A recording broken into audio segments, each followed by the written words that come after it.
Hey guys, welcome to Open Mic with Aly and Michelle. Here we are with the one and only Struggle Jennings, who comes from the wonderful family of Waylon and Shooter. So we're glad to join us. Thank you for being here. Thank you so much. It's such an honor to be here. It's our honor to have you here. You're amazing. No, I'm such a fan, and I love y'all so much. Awesome. Well, thank you. I mean, I love all of your music, especially when I think it's God, We Need You Now. Yeah. My girls sing the ever-loving mess out of that song. Yeah. We have videos of us in the kitchen cooking, singing it. My 9-year-old, he was trying to rap your lyrics, and it's really cute. It's adorable. Yeah. So you are on our playlist all the time. So they just love you. So thank you for coming. It's an interesting sound. So I grew up on country music. Love good old, I'm going to give away my age here, but 80s, 90s country music. But then if you're anybody who's grown up through the 90s and you like country music, but you also like some R&B rap, yeah, you've kind of married the two. So tell us a little bit about how you came about having that sound. Where did you start from? Yeah, well, so I was an 80s baby as well. And so I loved rap, right? But country was always like a backdrop. So like my uncles and my mom and, family members, my dad, people were not only listening to country, but then Waylon being my grandfather and me getting blessed with the opportunity a few times as a child to go on tour because my mom was singing backup. That's awesome. I fell in love with the sounds and the steel guitar and, just the whole show, right? And the storytelling. But then in my era and the way I was raised and where I was growing up, rap is what spoke to me. Those were the stories that made me feel not alone or like I had something to latch on to, Right. So I was just always predominantly a rap fan. And then as I started realizing, hey, I want to do music, coming from a long line of incredible singers, I was like, yeah, maybe that ain't for me. I don't know if I can hang with them. So, rap is where my heart was, but I always had such a deep love for country music. Yeah. So in the early 2000s, when I was starting my rap career, and I just got out of jail and was a single dad with 2 kids and like doing the right thing, and it turned it around the first time I turned it around. And I was sitting there and I was like, man, we and I and everybody has sampled every Al Green song or Marvin Gaye song there is to sample. Right. We have overdone the Isleys. Overkill for sure. Yeah. So, for sure. So it was like I was listening through to some of my grandfather's old records, and I was like, he was telling the same story that I'm telling now. That's And Full circle. yeah, so I started sampling Waylon songs. Wow. And first one I did was a song called We Had It All, and it went crazy in the neighborhood. Everybody loved it, That's good. And then it wasn't until 2007 because I got caught back up in the streets and I was, running wild, and so my music has always been authentic to who I am. So at that period of time, I was pretty much the white Rick Ross. I was rapping about what I was living. That is an interesting image. Yeah. And I was rapping about what I was living, and it landed me back in prison. But around 2007, I was like, man, I sampled outlaw shit. Can I say shit on here? You can say Sure, you can say whatever you want. It's open mic. I repeat it, whatever. All right, so I sampled outlaw shit and fell in love with the record, but a lot of people were like, man, you can't do that. You can't mix country and rap. It's going to be career suicide. Who? Yeah, said that. And most of them are country rappers now. But Right.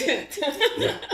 But Trailblazing over here. Yeah, I finally dropped the record in 2010. I dropped the video in 2011, and I got arrested the day I dropped the video and did 5 years in prison. Wow. But right before I went in, I had taken a whole bunch of Waylon songs, the actual files of him singing, and chopped up a bunch of them and done a whole album called I Am Struggle.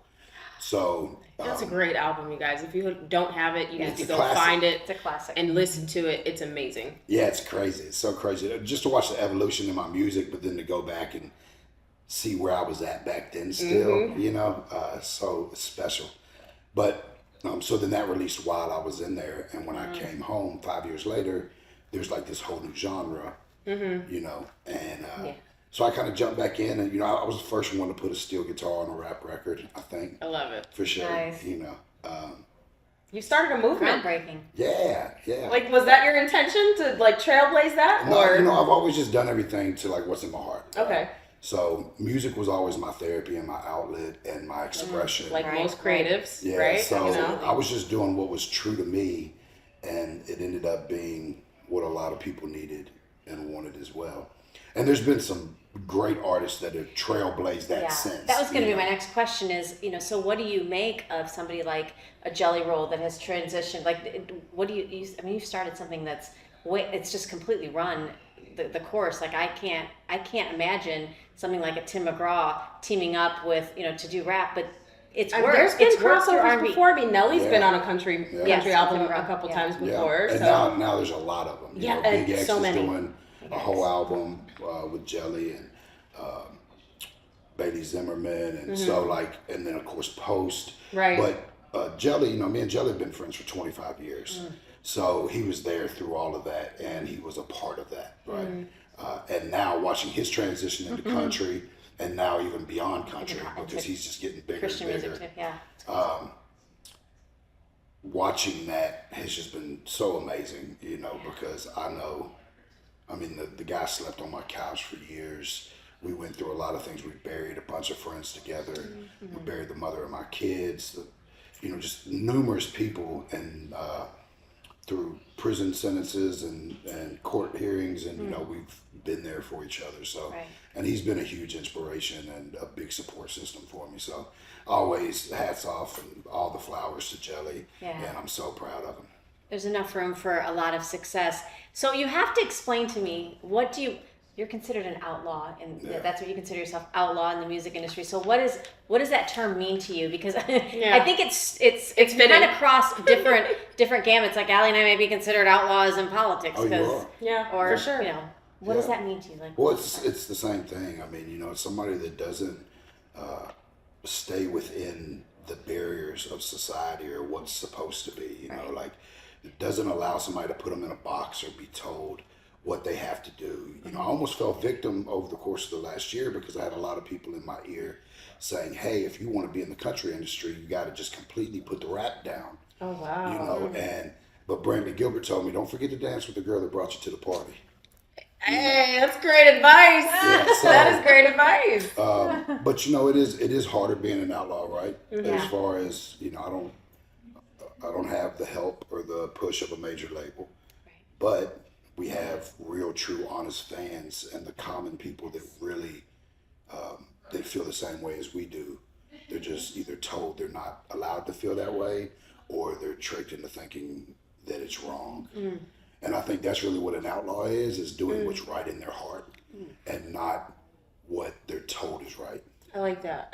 We kind of feel that way. And we've noticed too, a lot of times when you are the sharpest tip of the spear in your circle of influence and you're trailblazing, it almost feels like you're taking all the heat. Oh, yeah. And have you ever felt that way? What are some of like the negative sides of you being the trailblazer that you are in this industry? I feel that way all the time because, you know, even people that you love and respect, they either look at you as competition or, you know, there becomes either they're standing behind you expecting you to take all those shots and them get in with you, or, you know, they're figuring out some way to undermine it somehow. Yeah, undermine it or go around it and not have to, which is fine. A trailblazer's gonna take the fire and put it out so everybody else doesn't have to feel the flame. Either way, right? Either way. Yeah, so I felt it a lot, you know, especially through 2020, you know, with God We Need You Now and the records that I was doing. It was really before there was like the MAGA rap stuff. Right. You know, and I wasn't meaning it to be political. I was meaning it to be like, hey man, I'm looking around and my eyes are opening right now. And I'm seeing that this ain't what it is. This is not cool. Right. And this is how I feel, you know, and this is what God is putting on my heart. And there was a lot of people, even in my own circle, that were like, "Oh man, you don't need to drop that record, bro." Like, you're gonna get... And I did, you know. I got my whole Instagram got shadow banned and we're still blocked. shadow banned. Yeah, I watched posts my story posts go from, 20, 30,000 views on each story to like 200.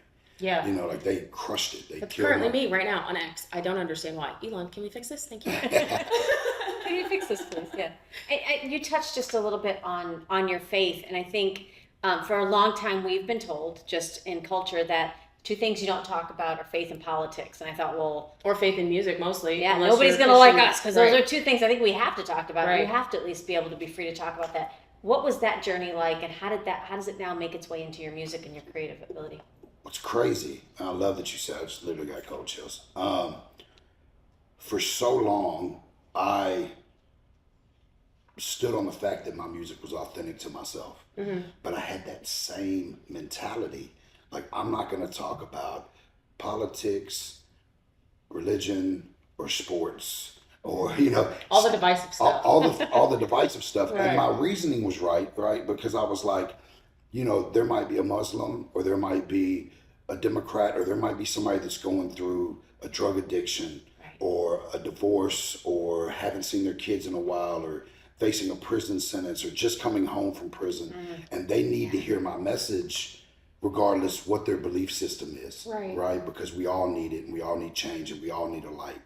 And so I steered away from it as long as I could, and just tried to make it about the music and the message until that became the message, to where it was on my heart, like, no, I'm a warrior for Christ, and I have to say something, or I'm just as much a part of the problem. Right. Well, he gave you the gift, so Yeah. I mean, who's supposed to get the glory out of that? For sure. You? No. And here's what I love about it in learning about your story is that you have the perfect transition story bringing people to Christ, because it's not something that we're not perfect. No. That walk is not perfect. There are stumbling blocks every day. It seems like we fall short, but you are a true testimony to, clinging to that faith to keep trying for the next day. Well, it's what got me through it, right? Like, Yeah. I went to prison in 2011 for selling drugs, and I was facing a lot of time. I got a 13-year sentence in the state and a 5-year sentence in the feds run together. And as soon as I left, my wife at the time and the mother of my kids, she got addicted back on drugs. We had her clean and sober, and she got, she crashed when I went in. And my kids ended up in foster care. My daughters were molested. The mother of my kids ended up dying from an overdose. And as I was coming out, and my children are in foster care, and I've watched all that they went through, and had to really come to the terms that it was my fault, right? I had to take accountability as a man for the decisions that I made that created the situation. Because for so long, I was living by those irrational beliefs that were like, oh, you feed the fan by any means necessary. It's okay to do wrong if it's for the right reason, right? My path to prison was paved with good intentions, but it was still wrong. And I had to take full accountability and go, it wasn't the police, it wasn't the guy that I snitched on me, it wasn't, it was me, and I'm the problem. And how do I fix this? While I was in prison, I was like, I can try, because we have control issues as men, right?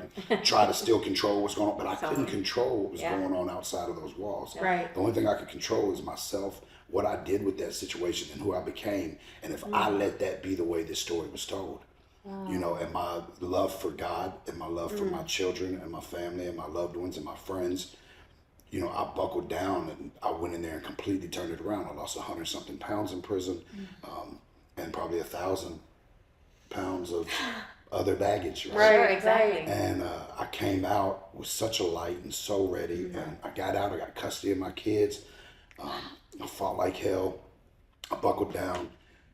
I did the right thing, and God brought me through all of it. He just, we say we let go a lot, but until you completely surrender and you really let go and go, okay, cool, like, I don't know what this is going to look like. Yeah. And what I want might not be what you want for me. So it's like, whatever's in your will, God, just let it be, and I'm going to trust you and have faith in you. My grandmother, Jessie Coulter, who's an amazing artist as well, she had planted that seed, and her mother was a Pentecostal preacher in the mountains of Arizona back when women couldn't speak in church. And she was like deemed being crazy because she'd take people up to the mountains and pray over them and heal them, right? And what an anointing. I know, right? yeah, so my grandmother always told me that. Like, she was like, "You are the seed of the righteous, and you have a special anointing, but don't take it for granted." You know. And Oh yeah, because that anointing can be removed just like that, baby. Oh yeah, and I played with it. You know, there was plenty of times when I was in deadly situations and facing, you know, tons of years in prison, or shootouts, and like I lived crazy, and every time, you know, it was like I saw it and I felt it. I felt his presence, and I felt that there was angels watching over me. Right. You know, I had a lot of friends that didn't make it, and out of the situations that we were in, and you know, he brought me through all that, and then, but with that, you got to give that back. You know, and I feel like I give him glory in everything I do. Yeah. You know, even sometimes when I'm writing a song and I may be getting a little saucy, a little spicy in it, I try to always bring that light of redemption to it. And especially in my music, I try to give that inspiration. And even if I said I did this, and this, I'm not going to say that without telling you this, The and redemption this side. happened. Right, absolutely. Yeah. Well, and you touched on a little bit, you know, taking accountability as a man. We've seen in our culture, I know it's okay to talk about this with you because it's open mic, but you know, we talk about this a lot too, as two, you know, women that are, you know, single now. It's hard to find. I think we've been so tough on men and on boys through like a feminist movement. What is that like? Who did you have a strong male role model, or how did you, is God that role model for you? How do we help our young men and our men at period to be able to step up and kind of fill that void that we might be lacking in this country lately? Transition from victimhood to Oh, guys, so bad. It's terrible, and it's one of the things I talk about a lot, and especially like with my sons, because there's this whole gap. I'm watching girls that I know that are 29, 30, mid 30s. They don't have they can't find any valuable men, you know, that aren't either riddled with a bunch of excuses, the victim mentality, the overt narcissism. Yeah, feeling like they're owed something. Well, we've said too that sometimes this what is it, the culture that women are making things very easy now. The hookup culture. Hookup culture is making it hard too. Like the OnlyFans culture, really. OnlyFans, is what it is. Yeah, and social media in general, man. That Like too. I tell my sons all the time, even because like with phones and stuff, I'm like, don't let me catch y'all texting a girl to ask her out. You get the nuts and you walk up to her face to face and you ask her out. That part. You know, And open her door. Yeah. And pull her chair out. I got 4 daughters, and I've raised every one of them. You don't accept anything less. That boy better show up to this front door. Right. He's not picking you up out front. Right. He's going to show up to this front door, and he's going to knock on the door like a gentleman. That's good. He's going to meet me. He's going to open the door. He's going to carry your stuff out. He's going to open the door for you. Like, you got to set those standards. And I think, so one of my favorite sayings is, I don't want to hear you. I'll say it on my shows all the time. I don't want to hear y'all complaining about how this country is if you're not raising your babies to change it. Yes! Yes! yes. We Because, so needed you on this. you know, because it is, and it's like, how do we change that? It's male role models. I am seeing a little bit of a movement of young boys that are turning that around. Like my son, I got a son named Sincere, and he's heard me talk about how we grew up so much that like I pull up to the house the other day and there's like 20 bikes in my front yard. And I'm like, I love okay, that's how we used to know. Yeah. That's how we used to know where everybody was, right? Yeah. And but I think that like the convenience of being able to hide behind that phone and that and the stuff that they're seeing. You know? It's so readily accessible. Like it's just, you know, remember when you had to be tethered to the wall with a phone? Oh, yeah. Everybody knew what your conversation was. Now you just, Yeah, and you had to call and you had to ask for that girl. Yes. It's her dad. Can I please speak with, Yeah, you know, so Good old days. there's a lot of that, and I don't know how to rewind it or reverse it, because so many people have you know, they built their lives or their careers around social media, around telephones, the accessibilities, the conveniences, that I don't know how we really turn it around except for just keep breathing it and preaching it and just telling these kids like, hey, be a fucking gentleman. And act it out. Act it out. Actually show them what that looks like. 100%. I think that's something that's also missing. Well, I kind of learned it's really easy. It's being a father, right? It's really easy. You give them the best advice you can give them. You be honest and tell them how your mistakes affected your life. Don't sugarcoat it and hide stuff, right? That's good. You lead by example. That part. And then you're there to pick them up when they make their own mistakes. Right. You got to let them make the mistakes, though. You can't save them. Too many times parents are saving their kids, and we can't do that all the time. The problem that these kids have is they also don't have the ability to make some of the same mistakes that we do. Right. Because you take a pill from your friend and it's got fentanyl in it, you're dead. Yep. Yeah. You know, we got to like learn life and do stuff, and you know, that they don't have that. You know, especially with like the sex trafficking and the little girls getting grabbed, and you know, all this stuff as well. It's harder for us as parents now, knowing what's going on in the world, to just let my daughters and them walk to the mall. We were told just don't come back when the streetlights are on. Yeah, I'd be 5 miles away in an abandoned house, you know, like trying to light a cigarette with some matches, you know, or exploring the town. And it's hard for us to let them do that now.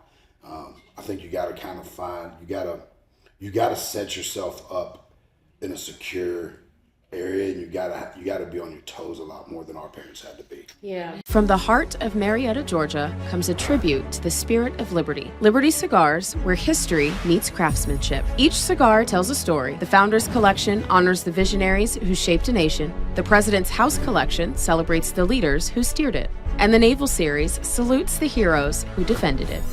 Handcrafted with precision, each blend mirrors the essence of its namesake. From the boldness of George Washington to the elegance of Thomas Jefferson. Indulge in a moment of reflection. Light a Liberty cigar and savor the legacy. Discover your story at libertycigars.com, because every great nation deserves a great cigar. Liberty Cigars, smoke the history. And don't forget to use promo code OPENMIC for 10% off your order. Well, and I kind of want to bring this back a little bit back around to like your unapologetic stance on like liberty and freedom and this country and your spirituality, your Christianity. What would you say to your critics that think that your music is way too controversial? Don't listen to it. Turn the channel. That's all I'm saying. You're gonna find out. Right.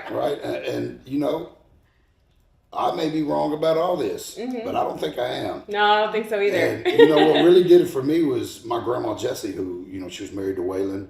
She was the foundation of the family, even though he was the breadwinner stuff. She was the rock that held it together. You know, it's always been, my dad was murdered when I was 10. Oh, wow. And I was raised by a single mom that was 16 when she had me, and she was just figuring it out. Yeah. So it's like strong women have always been what kept men alive.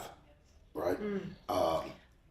Because we're crazy. Yes, we're the gatherers and hunters. We can go out. We can hold a baby and kill somebody in the same sentence. We can, feed you and make you feel safe at the same time. You know, but without the woman, for one, you wouldn't have birth. But I don't care what they say. You heard it first here. But you know, without a strong woman, you know, the man is not as strong, period, you know. And so, like, when my grandma was like, oh, no, son, this is real. This guy is the guy. This is right. I was like, okay, cool. So has your foundation and your love for America and constitutionality always been there, or has that been something that has been new? No, of course not. Yeah. I was, you know, my mother was super independent, right? And she didn't want handouts from Waylon. She didn't want to ride on a family name. She wanted to make it on her own. So we lived in, you know, lower income housing through all my teens. And until I got, you know, in too much trouble. I joined a gang and was selling drugs and breaking in cars and doing all that stuff, and my uncle got custody of me. And even then, so then I was living in West Nashville, which is like the hood, right? But like surrounded by factories and prisons. And you either went to work every day in the factory or you ended up in prison. Right. You know, and that mentality, but that we can't get out, crabs in a bucket mentality. So I fed into that for a while. I know that my elders were all Republicans, Okay. but I think mentally I didn't care about either one. I didn't know anything about politics, but I probably fell into the liberal mindset because I was big on welfare. I had 20 food stamp cards in my pocket that I bought from everybody, and I didn't realize until I was an adult how those systems were meant to hold people down, keep people broke, keep people mentally oppressed, so they don't rise, right?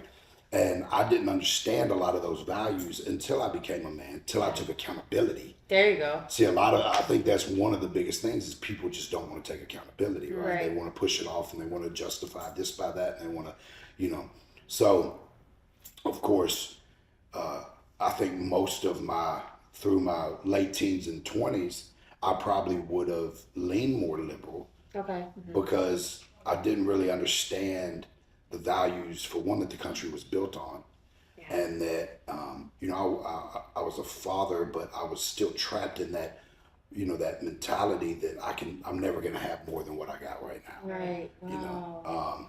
And it wasn't until I got out, I cleansed myself of all these irrational beliefs, and I became a father and a business owner and a homeowner and a real member of the community. That I realized, like, oh no, I've been wrong. This whole welfare system is killing people. It's completely the pharmaceuticals. I mean, I grew up in an era and in a neighborhood where people went to the doctor to get their pain pills to sell them so that they could pay their rent. Yep. And it's like, that's crushing our economy. It's killing our tax money, right? Because they're on TennCare or whatever, and they're getting this medicine for free just to sell their bills, but the taxpayers paying for those, so it was like seeing the whole, and then learning the whole big pharma scandals, and then down to the food and the propaganda, the commercials, and once you really open up to it, you're like, oh man, You can't go back. Right. Yeah. So one of the artists that you've worked with is, I guess, would be considered one of like the biggest, like, controversial artists, which would be Tom MacDonald. Yeah. Yes. What was that like, and how did that collaboration come about? So Tom MacDonald, before anybody knew who he was a fan of mine, became a friend. That's awesome. I took him out on a tour. He opened up for me. Really? Yeah. That's so nice. Him and Nova came out. He rocked the stage, and I love it. that was probably like 2019. Wow. And then he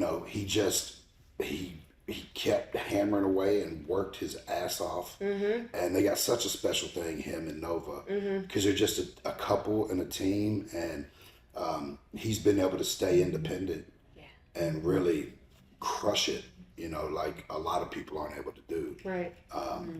And haven't figured out. Right. Say that, because they're all everybody's able. Everybody's able. I'm able to do it. I just haven't figured it out as good as they did.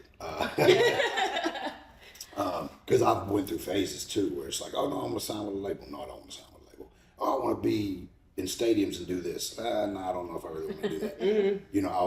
I want to still ride around with the windows rolled down and go to the grocery store and pick out my own fucking vegetables. Right. There you go. Like, I want to build, life, I want to build generational wealth, and I want to reach heights to show my children that things are possible. Yes. But I also don't want to have to sacrifice my integrity, who I am, or change the. We get one life. I don't want to spend it in the house having to, Draw the blinds. phone call groceries in. You Yeah, know what I right, mean? yeah. Is that why you stay independent? Yeah. Okay, cool. Yep, and that's why I'm gonna continue to stay independent. I danced with last year the thought of going with a label and breaking into country and getting country radio, and it'd be so great to hear my songs on the radio. But there's so much also that can come with it if you're not careful. You go be around him for a few days and see if you really want that. Yeah. Like there's a lot to that, and there's a lot, and he's working his ass off and he's crushing it.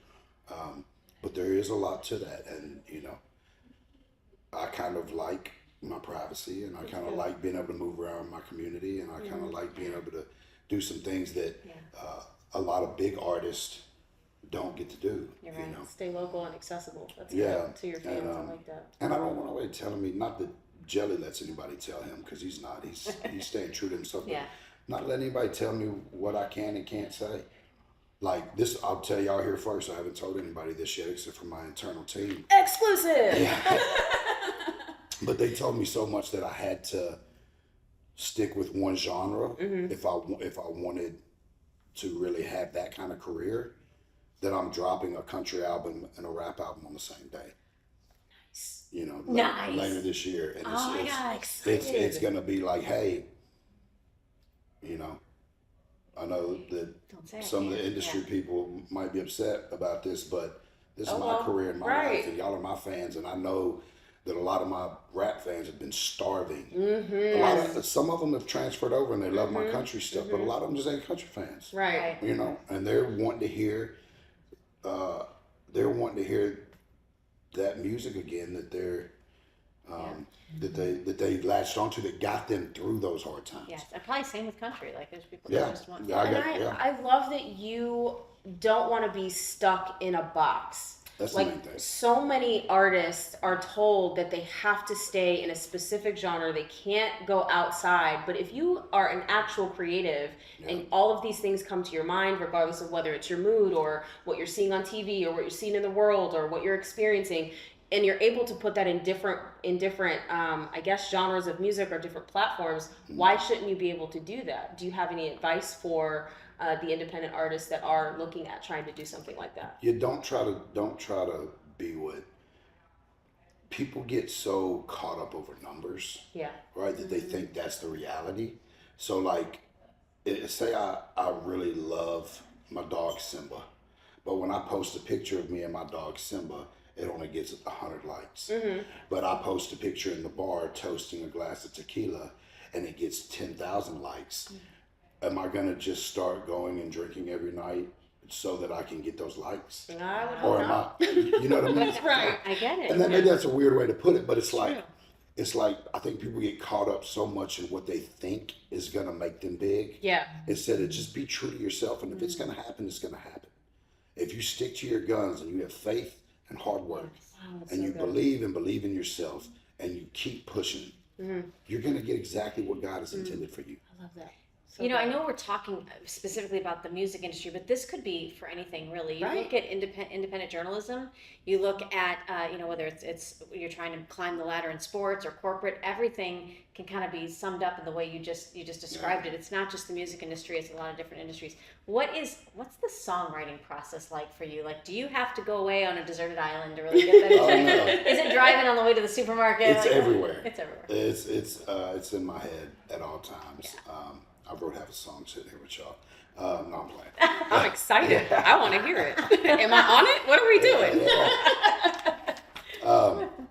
But it's whatever I'm feeling that day, and like what the emotions are and what comes. Like, I just got the last year and a half I've been writing with other songwriters, because for so long being a rapper, you just write all your own stuff. Right.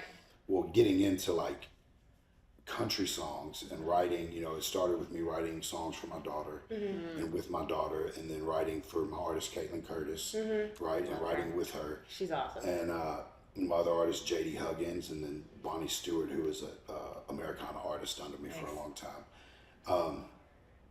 Writing with them, it started to kind of spark that fire, and I enjoy that camaraderie and that like bouncing ideas off each other. It's fun. Yeah, so now like I won't do the 11 o'clock corporate song, right, where there's 5 guys in the room. I won't do that, but I'll hook up with these writers that wrote songs that I love, and we'll sit in there and we'll spend, a write is normally like 4 hours, right?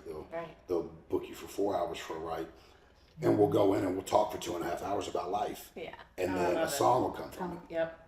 And it's so cool. genuine and it's honest and it's not formulated. I'll never walk into a room and be like, we need to write a hit about this. Yeah. And some people are great at that. I'm not knocking that. Like Tom and those guys, something will happen on the news and they'll write about a topic. Yeah. I've never really been able to do that. I've done it a few times, but my creativity just comes from the emotions and my heart. I'm not saying theirs doesn't, but you know what I mean? Yeah.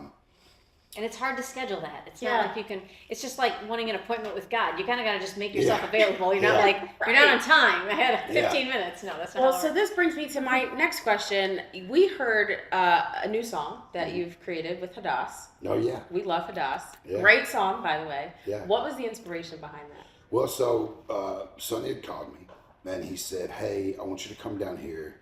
There's this really cool thing happening down here, and I want you to come do a song and check it out and be a part of it. So I was like, all right, cool. I had no idea what I was walking into. For one. Most of us don't. So I come in and we pull up and it says, We the People Clinic. And I'm like, okay, this is cool, right?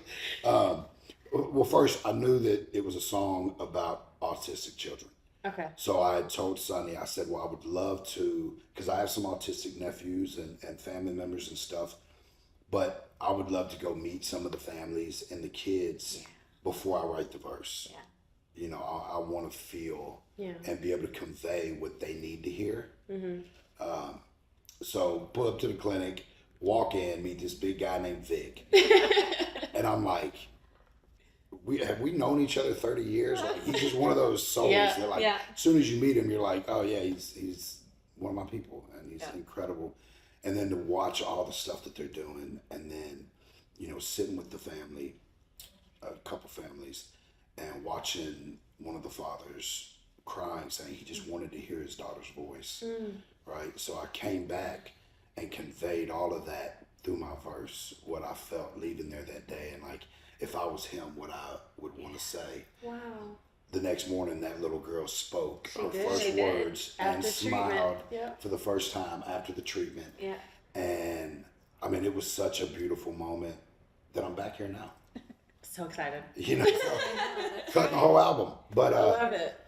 but yeah, so yeah, I love what they've got going on there. It's so special and so real, and it's true. Like, I mean, he's really fighting Yes. that fight, and he's Yes. doing it in the way, you know, some of us, I know him, some of us would love to fight a different way, you know, but you got to attack the problem right at the source, you know, and I think he's winning a battle.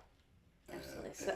And hopefully a lot of people pick up their swords and fight that same fight with him. That's so true.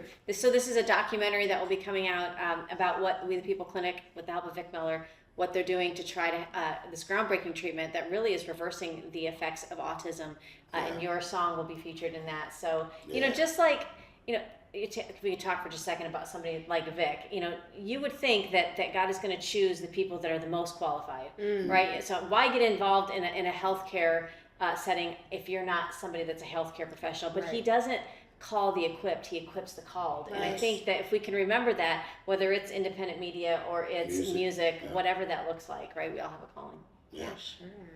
Yeah, because I prayed really hard to sing like Teddy Swims, and he hasn't quite gave me that.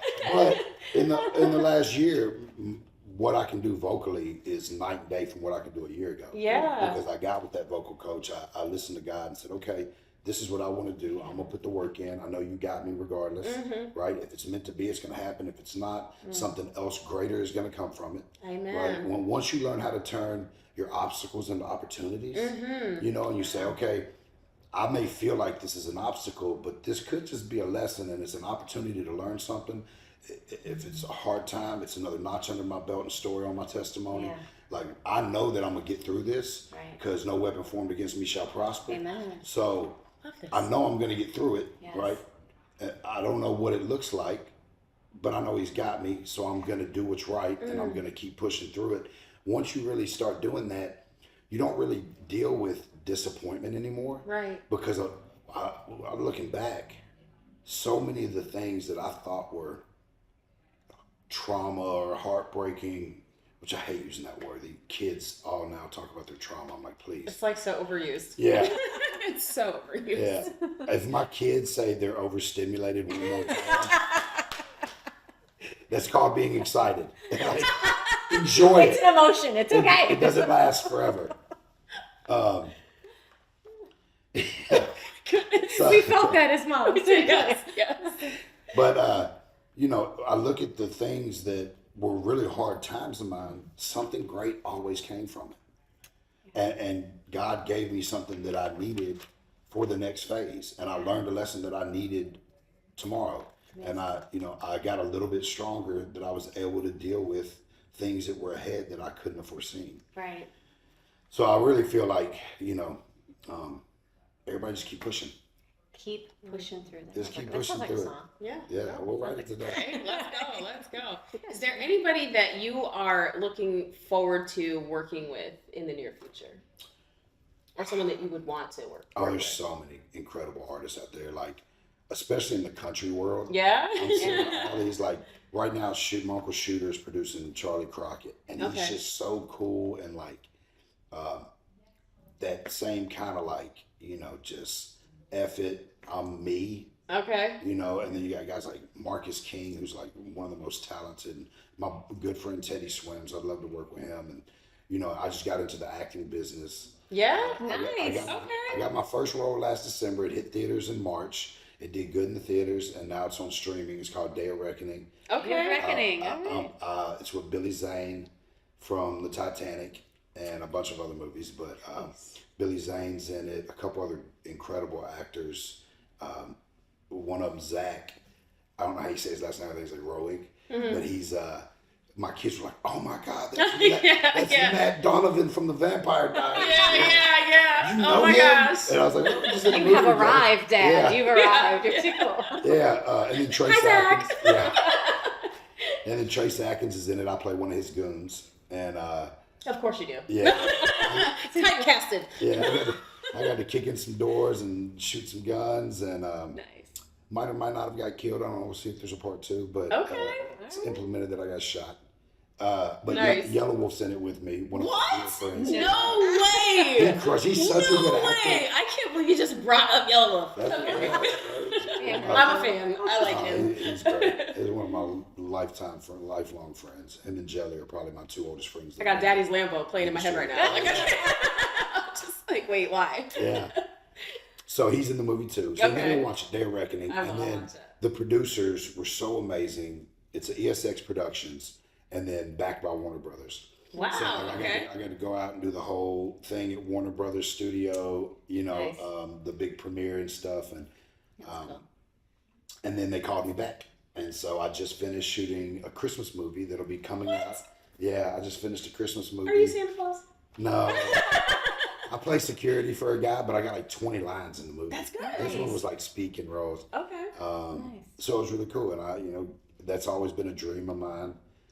What was that transition like, going from music to movie? Well, it's all the same, right? You're still an yeah. entertainer, and it's always nervous. It's just like when I transitioned, or not transitioned, but when I went from being a rapper and being at this pinnacle of I'm comfortable rapping. I know what I can do. Nobody can do what I do. Nobody has my bars. Nobody has my voice or my tone.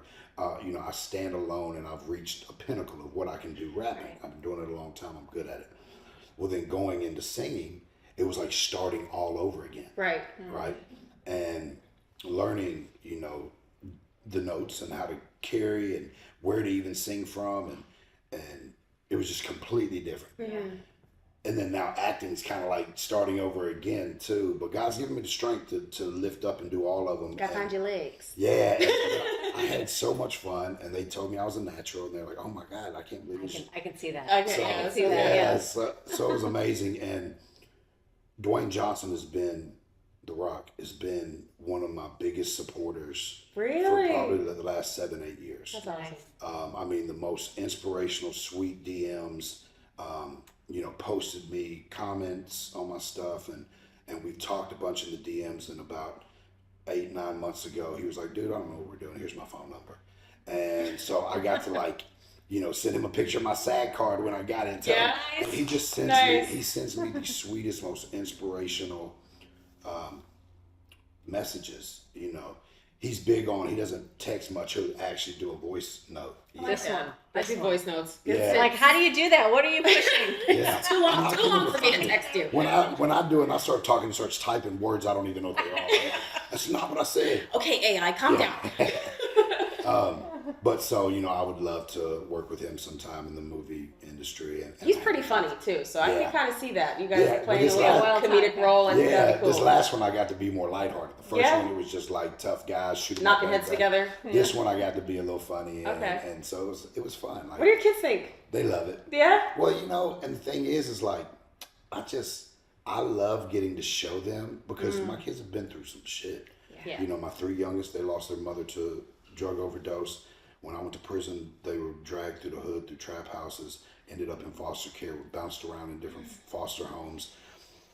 You know, my 20-year-old daughter, Innocent, she was 5 when I went to prison. You know, I'd call home from jail and she'd be crying because her mom was passed out. It was 5 o'clock in the afternoon. Her siblings hadn't ate. And I had to teach her how to make macaroni and cheese from a jail phone, right? Baby. That girl graduated with 3.9, 6 months early last year. Oh my gosh. She went to Western Kentucky. You know what I mean? Like, she's crushing it. She's living life, and she hasn't let her past define her. My 17-year-old daughter, she doesn't have a grade on her report card less than a 97. Wow. You know, she's riding around in a brand new Lexus SUV, works full time, goes to Bible study in the morning before school at the coffee shop. Shut Has an up. incredible boyfriend that's like huge soccer star.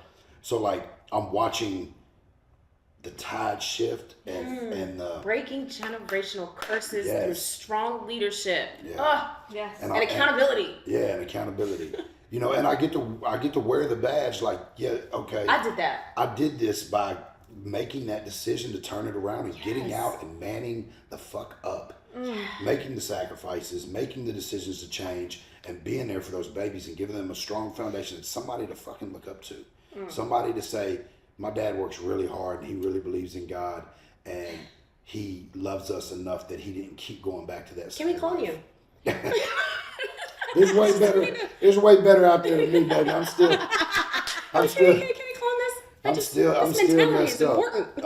I'm rough around the edges, but and then my 2 stepkids, they lost their father to a drug overdose. Oh wow. My 2 oldest kids, their mother, she's 3 years sober now, and she's doing good, you know. That's good. And all my kids are thriving, you know. My daughter Brianna, I think she's put out like her 5th album. She works 10 hours a day on a farm just because she wanted to learn how to grow vegetables. She's out Good there for like her. That's cowboy boots, you know, shorts with her hair up, pistol on her waist, digging strawberries up, you know. I love it. Brings me a big basket of fresh fruit and vegetables every week. And, you know, one of my sons is boxing, the other son's playing football. My other daughter, I got one that's she's a little feisty. I mean, with a dad I like mean- you, Yeah. I would not. I'm still trying to be like, There's gotta I be know one that's how it used to be, but you see, like, see like what baby we're doing. girl, I'm gonna need Yeah, you but to like she's- not be so. I know Yeah. what that's like. But she's gonna be so great because she's so hard headed and stubborn, and she will not. Oh, take, so that's not a bad thing? no, not at all. No. We should She's embrace that. strong-willed. Yes. Yeah. Oh, wait till you see what she ends up doing with her life. I Yeah, bet. she's either gonna be a lawyer or she wants to do hair, and I'm like, you are going to own the biggest salon in Nashville because you run shit. You know what I mean? So, Nice.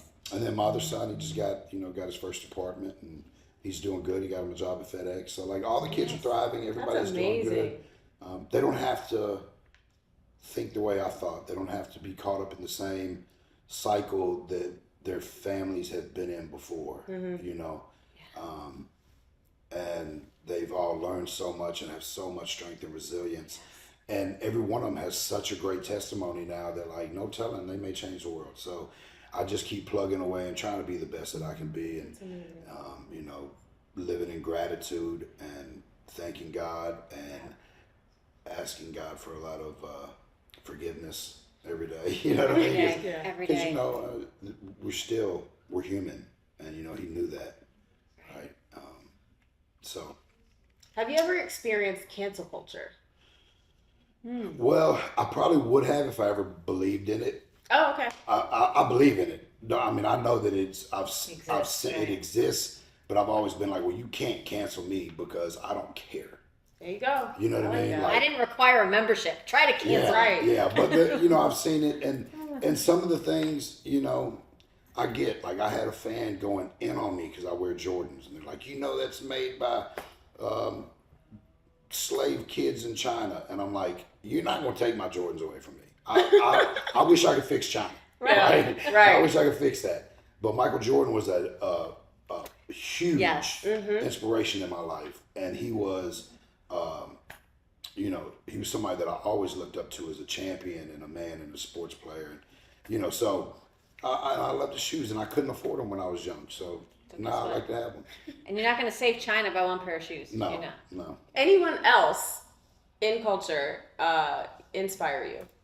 You just mentioned Michael Jordan. Anybody else? Like musician-wise? Well, musician-wise, I've got them painted. I got a big mural in my house, and I've got, this is crazy, I've got Waylon, of course, right? Yeah. I've got Pimp C. Okay. I've got Tupac. Of course. Yeah, I was great. And then Michael Jackson and Elvis, right? Because Great. of musical influence. Oh, that is right? amazing. That was my era, and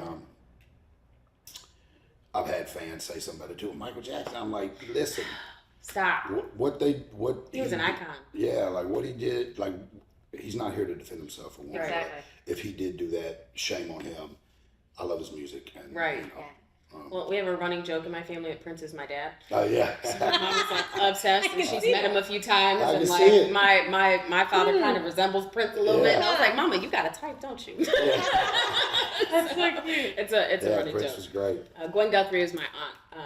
Oh, yeah? Wow. Yeah. So I got a little bit of that in my family, just a little bit. But there's been so many people that inspire me and still do. I see artists all the time that especially like a lot of the older artists that are like stuck to their guns and they're still making, like, to watch George Strait, he's got to be 80, right? He's up there. I just watched him and Chris Stapleton last year at Mile High Stadium, and I was just like, man, that's what I want. Wow. I don't care if it's on Mile High Stadium or Right. it's in a honky tonk. Yeah. But I want to do this till I'm 90.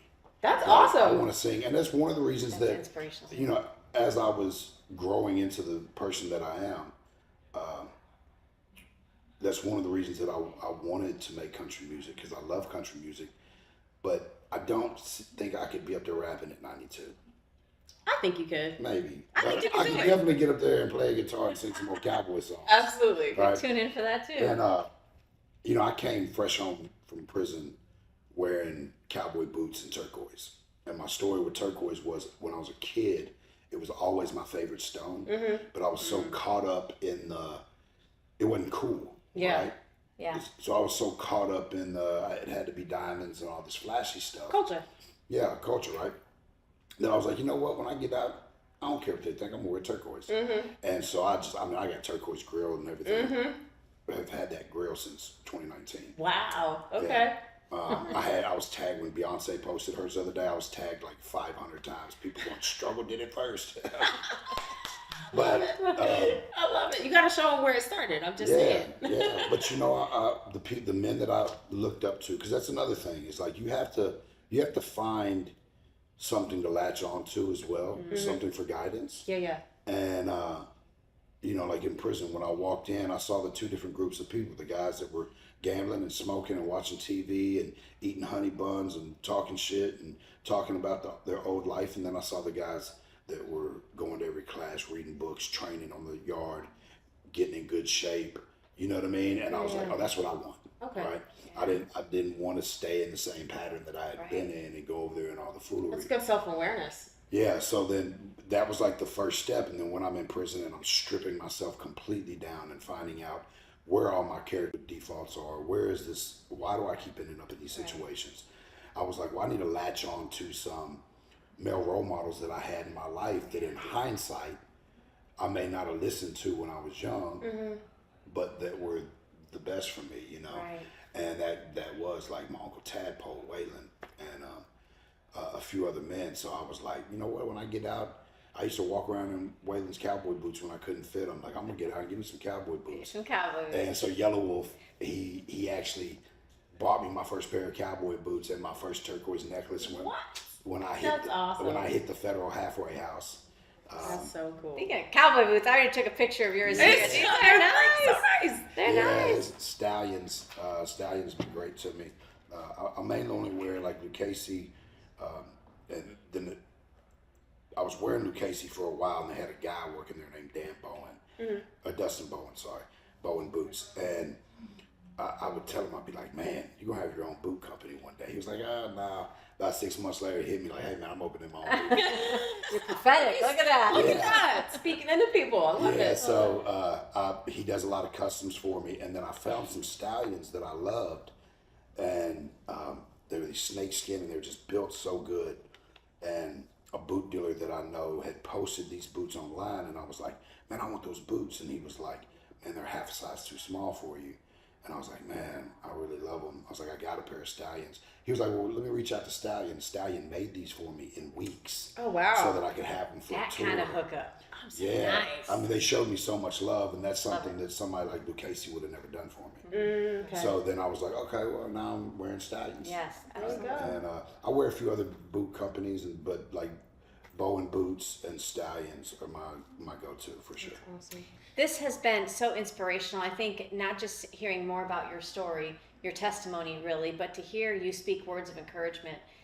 Again, I think everybody can take something away from that. So hopefully there's something maybe in your heart that you're dreaming about or that you want to do, or maybe you're looking to break that generational curse, whether Right. you're male or female. We're all trying to do better. Yeah. And I think we don't have to stay in that victim mentality, right? It starts with you. Ooh, it starts with you. It starts with you. It really does. Like if you want to see change in your family and in what your family's been having, you gotta start. Mm-hmm. And you gotta make that way. You gotta push and believe when everything tells you there's nothing to believe in. And you gotta push when everybody tells you that you can't move it. You know, just keep trying to move the mountains. And That's amazing.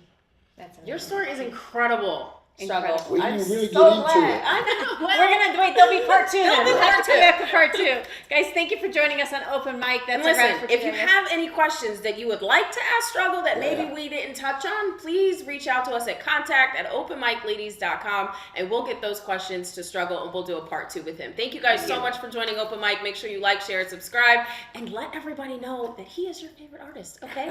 Go watch the movie, go get his albums, play it loud with the windows down. It's hot outside, it's summer, come on. Thank you. All right, we'll see you guys later. Bye. You're amazing. Did you ever wonder what happened to the Drudge Report? During the 2016 presidential election, Matt Drudge was one of President Trump's most vehement, adamant supporters. He was promoting Donald Trump really since the escalator, okay? And he remained steadfast. He and his site remained steadfast throughout the primaries. They ripping on Ted Cruz, ripping on John Kasich, ripping on everybody, and focusing on getting President Trump the nomination. Of course, after he got the nomination and then won the general election, Matt Drudge and the Drudge Report remained fairly true to President Trump, but things started changing pretty quickly. And all of a sudden, we started seeing a rapid shift from being pro-Trump to being very vehemently anti-Trump. Now, prior to this, there was a lot of speculation because there seemed to be a lot of Bernie love, oddly enough, didn't seem to fit for a pro-Trump site. Now, there have been a lot of theories, and I'm going to share mine with you. Let's go through some of the ones that are most popular. Some say that Matt sold the site, that he's no longer involved with Drudge Report. Others say that he's involved, but that the site was owned or is now owned by the Chinese Communist Party or some members of the globalist elite cabal or the deep state or the Democrats or whoever. I've heard those rumors as well. My theory, and there are others, to be fair, my theory, which is based upon nothing but speculation, is that from the very beginning, Matt Drudge has always been a progressive. He's always been a leftist. And you could see this even before the 2016 election. I think you could see hints of this throughout. And what happened was he had found his niche decades ago. He found a very high-quality money-making niche within conservative media, and he stuck with it. And it built him power, it built him a whole lot of money. And he thought, I'm going to play conservative. He hired some great conservatives like Andrew Breitbart and the like. But I think that after the 2016 election, after President Trump won, and after he started getting blamed, quote unquote, blamed by legacy media, the Washington Post was talking about it. A lot of people were saying how really the Drudge Report was one of the biggest reasons that President Trump won. I think that Drudge had been living a lie the entire time and decided, you know what, I can't do this anymore. I made enough money. Let's go ahead and shift over and show my true colors as a Bernie bro. And I think that's what happened. I could be wrong. But either way, it doesn't matter. Point of the reason I bring it up is because Patriot.tv is more than just a place for shows. We are turning it into essentially a Drudge alternative, a place where you can see content from multiple sources available right there for you to browse and get a true conservative perspective. So check it out. Go to Patriot.tv. That's Patriot.tv and see what we're doing today.